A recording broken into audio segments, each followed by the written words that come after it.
So guys, ఈ తాతగారిని చూడండి. ఈయన రోమన్ ఐలాండ్ బయట సెక్యూరిటీ లాగా వర్క్ చేస్తారనుకుంటా. ఎగ్జాక్ట్గా నాకు తెలీదు, ఎందుకంటే ఎప్పుడు సెక్యూరిటీ యూనిఫామ్ వేసుకొని ఉంటారు.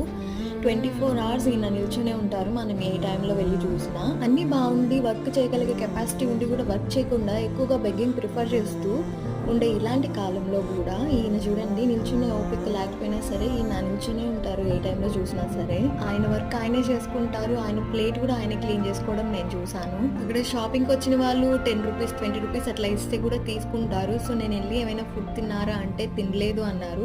తెచ్చిస్తే తింటారా అంటే తింటాను అన్నారు. సో ఏం తింటారు అంటే మీరేమి ఇచ్చినా నేను తీసుకుంటాను అన్నారు. సో అందుకే వెళ్ళి టిఫిన్ తీసుకొని వచ్చి ఇచ్చాను ఆయనకి. ఈ తాతగారు చాలా హ్యాపీగా ఫీల్ అయ్యారండి. నిజంగా ఇలాంటి కష్టపడే వాళ్ళకి హెల్ప్ చేయొచ్చు కదా, నిజంగా తప్పే లేదు. నిజంగా అవసరం ఉండి కష్టాల్లో ఉన్న వాళ్ళకి మన స్తోమతను బట్టి హెల్ప్ చేయొచ్చు. సో ఇది నా ఒపీనియన్. మీ ఒపీనియన్ ఏంటో కమెంట్ చేయండి.